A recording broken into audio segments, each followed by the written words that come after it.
বাপতি সাহোন বহাগ বিহুলৈ মাজত মাথো কিছুদিন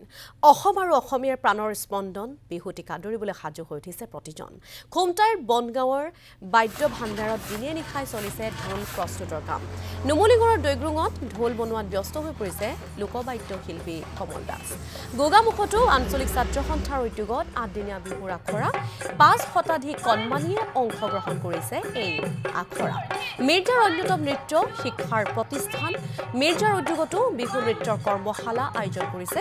মিৰ্জাৰ শহীদ ভৱনত অনুষ্ঠিত হৈছে এই কৰ্মশালাখন উদ্বোধন কৰে বিহু নৃত্যৰ গুৰু ফুলমণি কুমাৰীয়ে আৰু খুমটাইৰ পৰা আমাক বিহুৰ কিছু পৰিৱেশ দেখুৱাব আমাৰ সাংবাদিক মৃদুস্মন্ত বৰুৱাই হয় বিহুৰ উন্মাদনা ইতিমধ্যে আৰম্ভ হৈছে ৰাজ্যত আৰু কুলি কেতেকীৰ বিননীয়ে ইতিমধ্যে আগমনৰ বতৰা দিছে বহাগৰ আৰু বিহু বুলি ক'লে যেহেতু বহাগ বিহু বুলি ক'লে যি বাদ্য ঢোলৰ প্ৰসংগ আহে আৰু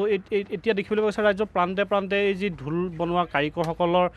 অন্তহীন ব্যস্ততা আৰু এই মুহূৰ্তত মই উপস্থিত আছোঁ যি খুমটাইৰ বনগাঁও আৰু বনগাঁৱৰ ৩৭ নং ৰাষ্ট্ৰীয় ঘাইপথৰ কাষতেই এগৰাকী শিল্পী আৰু এই অঞ্চলটোত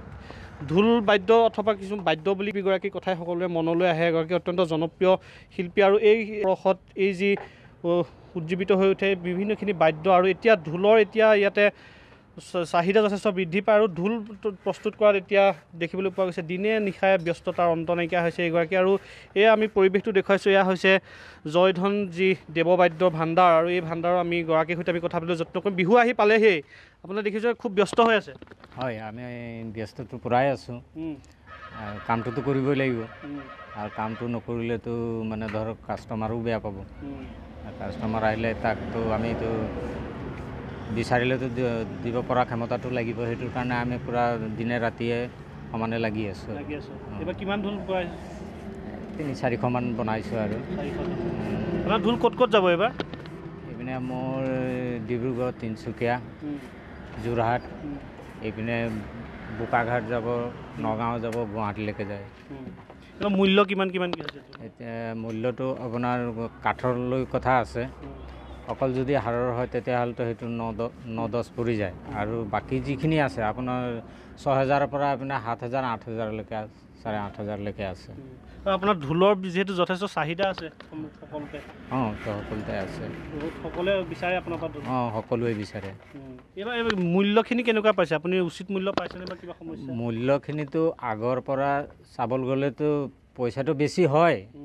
লেকিন এইপিনে আমাৰ বস্তুৰ দামখিনিও বেছি হৈ গৈছে নহয় সেইটোৰ কাৰণে তুলনামূলক কৰিবলৈ গ'লেতো এতিয়া মানে ধৰক লাভ বুলিবলৈ সেই আগৰ লেখাই একেটাই লাভ এফালৰ পৰা আনি এফালে দিবলগীয়া হৈ গৈছে কেনেকুৱা লাগে এতিয়া বিহু আহিলে আপোনালোকৰ একদম দিনে নিশাই যে কাম কৰি থাকে বিহু বুলি ক'লে আপোনালোকে বিশেষ আপোনালোকৰ ভূমিকা থাকে বিহুটোত লৈ কেনেকুৱা লাগে আমাকতো ভাল লাগে কিহৰ কাৰণে বিহু বুলি ক'লেতো চবকেই ভাল লাগে আৰু বহাগ বিহুটো জনপ্ৰিয় বিহু হয় এইটো তাত আমাৰ অসমত যিমানখিনি হিন্দু মানুহ আছে চবৰে মনটোত এটা উল্লাস জাগি উঠে আপোনাৰ এই ঢোলবোৰ যে অসমৰ বিভিন্ন মঞ্চত গাঁৱে ভূঞে সকলোৱে যে বজাই থাকে আপুনি সেই নিজে প্ৰস্তুত কৰি দিব পাৰে কেনেকুৱা লাগে ভাল লাগে তেতিয়া প্ৰস্তুত কেতিয়াবা মই নিজেও যাওঁ চাবলৈ গৈ চাওঁ যে মই মনতে ভাবোঁ যে এইটো মোৰ বনোৱা ঢোলেই বাজি আছে বুলি পেলাই ভাল লাগে আৰু তেনেকুৱা হয় এগৰাকী শিল্পী আমি দেখুৱাইছোঁ আৰু লগত আছে দিনে নিশাই এতিয়া লাগি আছে দিনে নিশাই লাগি আছে কিমান সময় কাম কৰিছে এইকেইদিন আপোনাৰ ৰাতি 10টা 12টা বাজিছে কাম কেনেকুৱা লাগে যে ইমান কষ্ট হয় যদিও ভাল নাই কষ্টটো কৰোঁ ভালেই লাগে বাৰু বিহু বতৰটো ভালেই লাগে কাম কৰি ভাল লাগে কি ক'ব যে